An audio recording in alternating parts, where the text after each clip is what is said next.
Salam les frères et sœurs, vous allez bien? Donc le thème de la vidéo aujourd'hui, ça va être qui n'a jamais chuté. Donc je pense que il n'y aura pas grand monde qui va se présenter, qui va dire moi. Donc du coup, on va voir un petit peu ça dans le Coran et dans la Bible avec des exemples, c'est-à-dire par rapport à des envoyés. On va bien entendu regarder un petit peu aussi Adam et Ève, puisque c'est l'exemple le plus parlant dans un certain sens. Donc voilà, donc on a des failles, des erreurs, des manquements, bref, tout le monde le sait. Qui n'a jamais perdu, qui n'a jamais eu des échecs. Encore une fois, ça serait prétentieux de dire moi.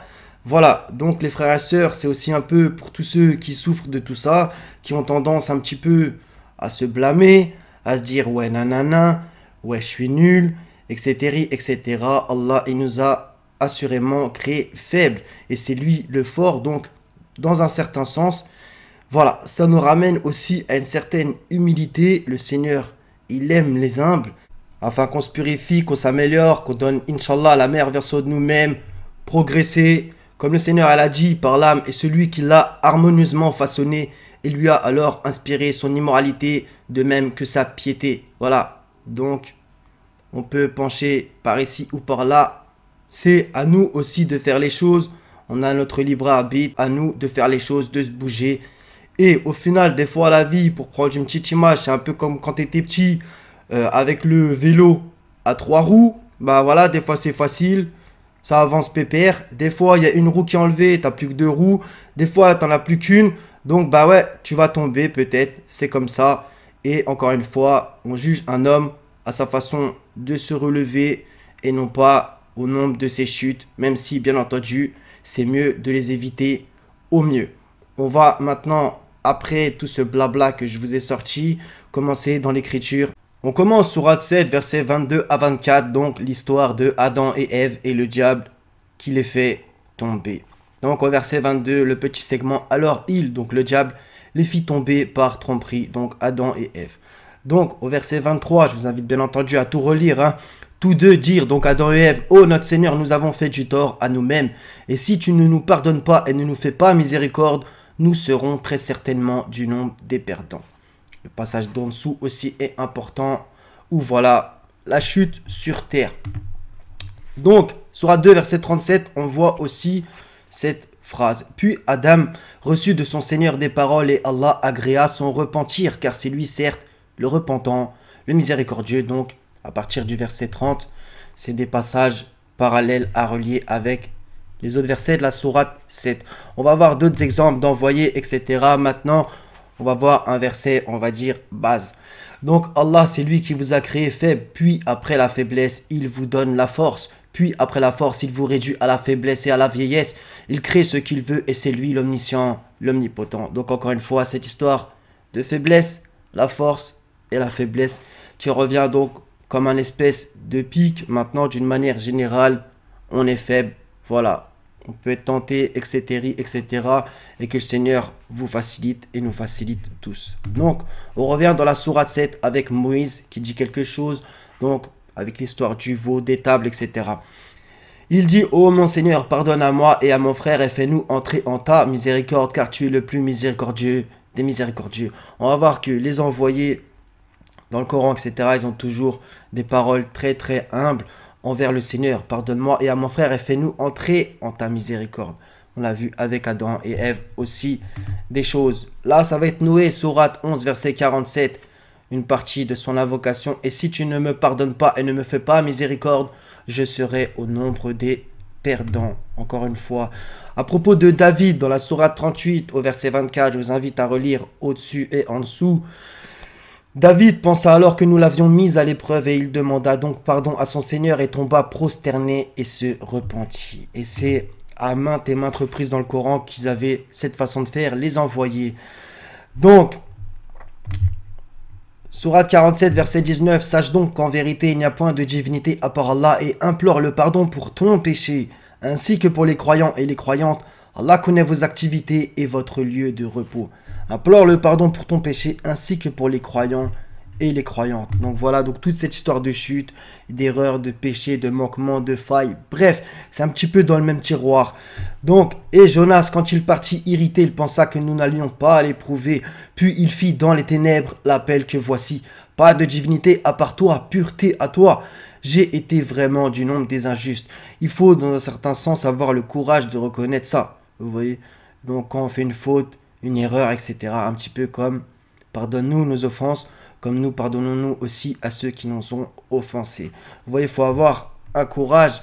Après, des fois devant les hommes et aux hommes, des fois tu peux peut-être avoir du mal à demander pardon ou à pardonner. Maintenant devant le Seigneur, on voit que ça peut être autre chose. Tu as ton propre jardin secret avec lui. Tu lui parles à la manière que ton cœur le fait. Et on voit que cette invocation de Jonas, vraiment, personnellement, je la trouve magnifique.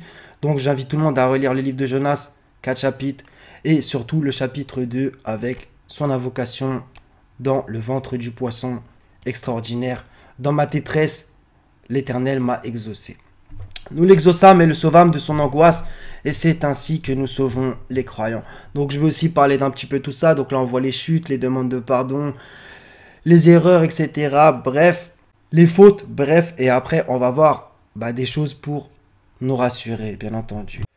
Sourate 28, verset 14 à 17. Donc ça c'est à propos de Moïse, de l'histoire avec ses partisans, etc. Et quand il donne un coup de poing et il achève quelqu'un. Et Moïse dit ceci, cela est l'œuvre du diable. C'est vraiment un ennemi, un égareur évident. On voit ces deux invocations qui sont vachement humbles aussi. Seigneur, je me suis fait du tort à moi-même, pardonne-moi. Et il lui pardonna. Donc on voit aussi ici le pardon, la miséricorde du Seigneur. C'est lui vraiment le pardonneur, le miséricordieux. Il dit, donc encore Moïse, Seigneur, grâce au bienfait dont tu m'as comblé, jamais je ne soutiendrai les criminels. D'accord? Donc, toi qui peut-être te blâmes parce que tu n'as pas réussi cela, t'as pas fait cela, repense aussi à tout ce genre d'exemples qui sont des exemples forts. Et certes, dans ce Coran, nous avons cité toutes sortes d'exemples pour les gens. Donc voilà, donc il y a matière à réfléchir. On va encore continuer dans ce sens. Sourate 3, versets 153 et 154, c'est un petit peu contextuel, mais il y a l'esprit qui est intéressant de ces versets. Quand vous fuyez sans vous retourner vers personne, cependant que derrière vous, le messager vous appelait, alors il vous infligea angoisse sur angoisse, afin que vous n'ayez pas de chagrin pour ce qui vous a échappé, ni pour les revers que vous avez subis. Et Allah est parfaitement connaisseur de ce que vous faites. Puis il fit descendre sur vous, après l'angoisse, la tranquillité, un sommeil qui enveloppa une partie d'entre vous, tandis qu'une autre partie était soucieuse pour elle-même et avait des pensées sur Allah, non conformes à la vérité, des pensées dignes de l'époque de l'ignorance. Vous voyez, après l'angoisse, la tranquillité, et on va revenir. Je vais aller tout de suite à la sourate 94, 5 à 8. À côté de la difficulté est certes une facilité. Voilà. Quand tu te libères, donc lève-toi et à ton Seigneur aspire. C'est un petit peu dans le même sens. On va continuer. Sourate 3, verset 103. Là, c'est un petit bout, encore une fois, je vous invite à tout relire, sinon la vidéo serait gigantesque. Et alors que vous étiez au bord d'un abîme de feu, c'est lui qui vous en a sauvé. Donc voilà. Quand tu es dans le pétrin, quand tu es au dos du mur, quand tu as chuté, tu as fait une erreur, des péchés, etc. Le Seigneur, il peut quand même te sauver en fonction de ce qu'il veut. C'est sa volonté. Donc voilà, donc au mieux se repentir avec sincérité. Ça, tout le monde le sait. C'est une base. Et voilà, donc il y a peut-être des péchés que tu ou j'ai du mal à arrêter. Que le Seigneur nous facilite encore une fois. C'est vraiment pas simple, mais on est là pour ça. Allah nous a créés pour une vie de lutte. Endure, ton endurance ne viendra qu'avec l'aide d'Allah. Sourate 48, verset 1 à 3. En vérité, nous t'avons accordé une victoire éclatante, afin qu'Allah te pardonne tes péchés passés et futurs, qu'il parachève sur toi son bienfait et te guide sur une voie droite, et qu'Allah te donne un puissant secours. Donc aussi cette histoire de secours, voilà, ça y est, à maintes et maintes reprises, le Seigneur est secours qui il veut. Le secours d'Allah est certes proche, comme c'est écrit dans un verset. Et relire aussi la sourate An-Nasr, le secours, si ça vous intéresse. Donc voilà, afin qu'Allah te pardonne tes péchés passés et futurs. Donc tout ça, c'est très important à prendre en compte. Et il y a plein de versets dans ce style. Sourate 93, verset 3. Ton Seigneur ne t'a ni abandonné, ni détesté. Donc ça aussi, c'est, on va dire, la confiance en Dieu.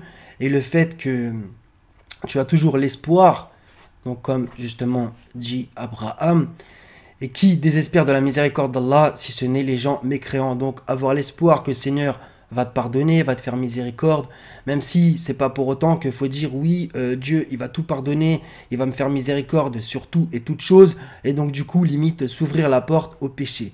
D'accord? J'ai envie de nuancer un petit peu tout ça. Comme le dit un verset dans le Nouveau Testament, le salaire du péché, c'est la mort. Donc bien entendu, voilà, qu'on s'incite tous à faire le bien au mieux. Surah 94, on l'a fait. Donc maintenant, on va dans les Proverbes 24, 16. Même si le juste tombe 7 fois, il se relèvera alors que les méchants s'effondrent dans le malheur. Voilà. Donc, tu as chuté, bi'idnillah, avec la puissance, la grâce du Seigneur, sa miséricorde. Tu te relèveras. Il faut toujours aussi avoir ça en tête. Encore une fois. Job 5, 17 à 19 en vérité. Comme d'habitude, hein, vous pouvez tout lire, mais bon. Ah, certes, bienheureux celui que Dieu corrige, qui n'a pas de mépris pour les leçons du Tout-Puissant. Voilà. Des fois, on prend des leçons. Il se peut que vous aimiez quelque chose alors qu'elle vous est un mal. Il se peut que vous détestiez quelque chose alors qu'elle vous est un bien. Car Dieu inflige la blessure, mais il la pense aussi. Et même s'il meurtrit, sa main guérit ensuite. 6 fois dans la détresse, il te délivrera. Dans cette calamité, le mal t'épargnera. Et justement, on a vu justement le verset des Proverbes 24, 16. Il y a aussi cette notion de 7 fois. On continue par un psaume 34, 19. L'Éternel est proche de ceux qui ont le cœur brisé. Il sauve ceux qui ont un esprit abattu. Voilà, t'as le cœur brisé. Remets-toi-en à Dieu, le Seigneur, lui, le miséricordieux, le bon, le doux, le charitable, l'extraordinaire, le magnifique. Voilà, ça, tout le monde le sait encore une fois. Matthieu 26, 41. Donc ça, c'est quand Jésus, il est à Gethsémani. Donc, juste avant son arrestation, il a dit des choses extraordinaires. Au passage, on va dire que c'est un moment spécial pour Jésus. Il commença à être envahi d'une profonde tristesse et l'angoisse le saisit. D'accord? Il leur dit, je suis accablé de tristesse à en mourir. Restez ici et veillez avec moi. Voilà. Donc vous imaginez un petit peu. Et donc que la volonté du Seigneur soit faite et non pas ce que nous voulons, mais ce que lui veut. C'est justement ce qu'il a dit juste après. Il a dit aussi quelque chose, veillez et priez pour ne pas céder à la tentation. L'esprit de l'homme est plein de bonne volonté, mais la nature humaine est bien faible. Voilà, c'est résumé. Donc, on va justement finir par ça. Donc, c'est dans Genèse 4, verset 7. Encore une fois, il faut recontextualiser et tout relire si ça vous intéresse. Donc ça, c'est Dieu qui parle à Caïn. Si tu agis bien, tu le relèveras. Donc, mais si tu n'agis pas bien, le péché est tapis à ta porte. Son désir se porte vers toi, mais toi, maîtrise-le. C'est vraiment magnifique. Et on voit justement qu'au verset 8, Caïn, il cède à la tentation, au péché, et il tue son frère. Voilà, donc cette petite phrase, le péché est tapis à ta porte. Ok, donc voilà, que celui qui n'a jamais péché jette le premier la pierre, que celui qui n'a jamais chuté se lève et dise moi. Voilà, donc voilà les frères et sœurs, soyez tous bénis et en paix, que le Seigneur vous facilite dans vos épreuves et lors des chutes, et quand on se relève, par sa grâce, ça nous renforce, on devient plus fort, et voilà, c'est comme dans le sport, des fois on gagne, des fois on perd, des fois il y a des matchs nuls, c'est Dieu l'arbitre, c'est Dieu notre coach, et qui vous facilite, vous bénisse, soyez tous en paix, à la prochaine Inch'Allah, Selem, la louange est pour lui seul.